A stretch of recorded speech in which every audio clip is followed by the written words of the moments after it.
Shereen Bhan, and joining me now is a very interesting guest. She, of course, is the CFO of the world's largest miner. We're talking about Vandita Pant, the CFO at BHP. Vandita, thanks very much for joining us here in our studio in Davos on CNBC-TV18. Appreciate your time. Thanks a lot. It's great to be talking to you, Shereen. So let me start by asking you about what the demand environment looks like at this point in time as far as the commodities that you look at, whether it's coal, iron ore, in light of the uncertainty that we continue to see on Chinese demand. Yeah, indeed. So if I were to step back, some of the commodities are really related to the global growth, which has been pretty good. So if I were to pick up copper demand, it's been robust. And in fact, in long term, we think the drivers of copper demand get amplified from not just the traditional drivers of standard of living increase, higher urbanization, but now also due to energy system which needs to be rebuilt, and on top of it, build out of AI infrastructure, which is hugely metal intensive. In terms of steel making commodities demand, China, as you said, has been an uneven story, but overall it has still had around 1 billion tons of steel for 6th year in a row.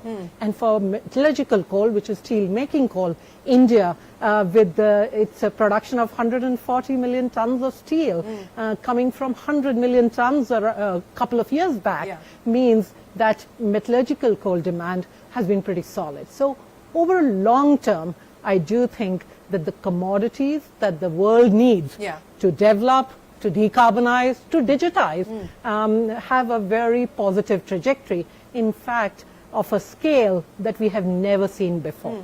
So given the fact that you continue to see demand being robust while China continues to be patchy, but we can't scoff at the numbers still as far as China is concerned, what's the pricing environment? What is the pricing trajectory look like at this point in time?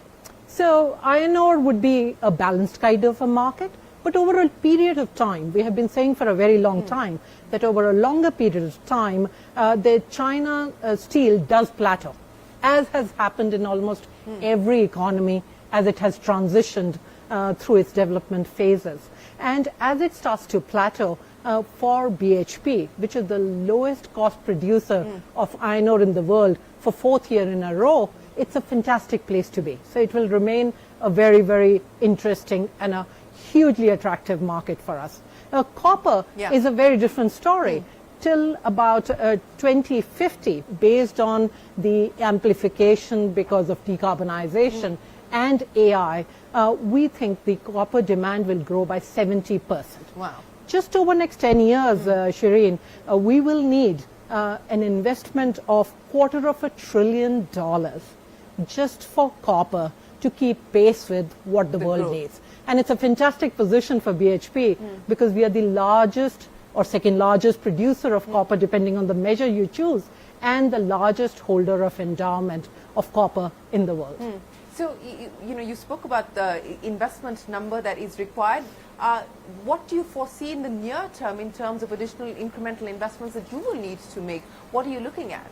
Yeah, so copper is very attractive to us. We really like it. As I mentioned, we have a huge portfolio already. We have growth options and projects in Australia, in Chile, in US, and very recently we have gone into a joint venture in Argentina. And that is a growth option where we will look to develop what is one of the most interesting and attractive copper discoveries of the last decade or so. So huge growth vector on copper within BHP. Along with that, we also are growing in potash, which is a fertilizer commodity, and that again has very attractive demand dynamics because of increasing population, rising growth of incomes means calorie values go up. And as the arable lands gets very constrained, potash is really needed. So we're looking to grow in potash as well, both with real secular demand trajectory from here on. What about M&A? I know Anglo was something that you were looking at. Of course, it didn't work out, but what's the update on that front? Another attempt likely? Well, as I said, Shereen, from our perspective, a growth in copper is a really important strategic imperative for us. And that, for us, comes from organic growth. As I mentioned, largest producers of copper, but also in last few years, we are the highest absolute copper growth miner in the world. So that will always be our focus. From an M&A perspective, as I said, we have done a couple of small M&As and integrated them very well. In South Australia, we have an asset which we have integrated well. And now, as I mentioned, Argentina, which is going to be another growth option for BHP. Well, you talked about India. Let's talk about how India is shaping up in terms of strategic interests as far as BHP is concerned. The demand, you gave us a very quick glimpse into what demand is shaping up like. But how do you see India in terms of its role and relevance for you strategically over the next 5 to 10 years? Yeah, so India has been a fantastic long-term partner for BHP, and BHP has been a long-term partner for decades with India. Traditionally, it has been steel-making coal. So we have got 40% of our coal goes to India, the metallurgical coal. And as India continues to look at increasing its steel-making capacity from 140 million tons today to doubling it potentially to 2030, and then way beyond, we will continue to grow and service India for that requirement. Another one is copper. As the country is yet to be built, if I can say it that way, that's it's the a work exciting. in progress. It is, but that is the exciting part, Shereen.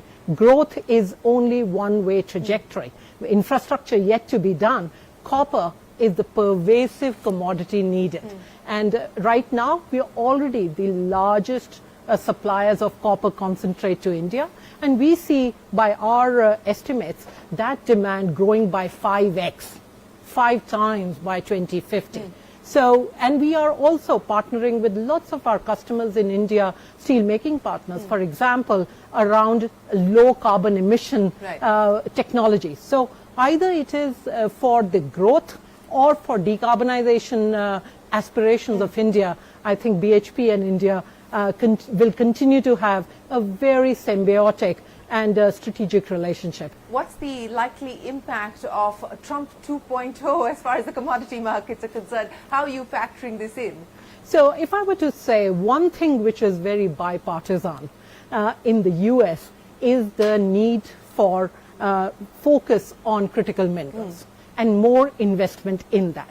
I think it is quite important to take that into account when we look at Trump 2.0, and equally as we look at the industrial policy resurgence, if I can say that, not just in the US but globally, Yes, you're right. and some protectionism. I think this is an important consideration for global companies and big players like us to take into account, especially for us with high capex industry with very long-term horizons.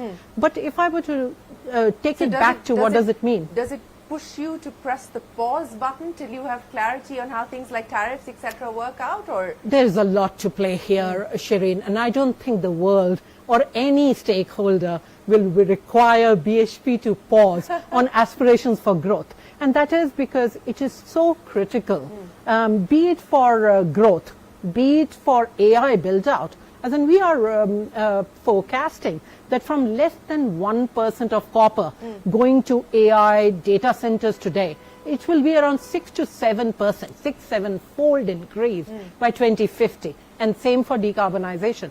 All that means is we need to fund, find, and bring to fruition a scale of resources that we produce in a massive way, but also in a right way, in a sustainable way. And that's where the largest mining company does come into play from a very strategic imperative for what the world needs. Well, you know, since you talked about sustainability and sustainable mining, I want to understand from you what efforts will be made to continue to build momentum around that, and what the priorities will be on that front. Yeah. So, Shereen, we have been at the forefront of making sure that what we call social value and social license to play is something which is a competitive advantage to us. We want to be partners of choice for nations, for communities, for local stakeholders, because when we do mining, we are in that place. Yeah. It's place specific for decades to come. And that's something that we are very focused on. From a sustainability perspective, I could break it up in a few things. Yeah. One is what's our carbon emissions footprint, and in that we reduced our carbon footprints from FY20 to now by 32%. Our aspiration is to reduce it by 30% overall by end of the decade. That's just one dimension. The other dimension is of making sure that we bring our case to the local communities, to the civil society, because as I said, relevance of mining has never been more acute, more central to what we need. But is it well understood? Probably not. And there the standards that we operate with is our calling card from a BHP perspective, and something that we are will continue to lead on, but equally bring the industry along with the harmonization of standards as is needed. So geopolitics and geoeconomics, do you believe that these will be the two big factors that could shape demand as we move forward for commodities? I think what it would shape, Shereen, is an acute focus on huge investment to make supply chains of critical minerals robust, durable, and plentiful. Right. And in that aspiration, I don't see anything which is a negative. What I do see, and that's why it's great to be here in Davos, meeting so many different stakeholders with different perspectives, is that nations, investors, big companies, small companies, innovators will have to come together and say, how do we realize what is needed to unlock the resources? And that's where we are hoping that BHP plays its due share as the leading miner in the world. Well, Vandita, before I let you go, it's been 26 years since you left India, and you've of course been around the world and now based in Australia. What does the view look like from your perch now as far as the India story is concerned? So, the heart is where the heart is, if I can say it that way. But if I were to say even heart and mind put together, India is an exciting story.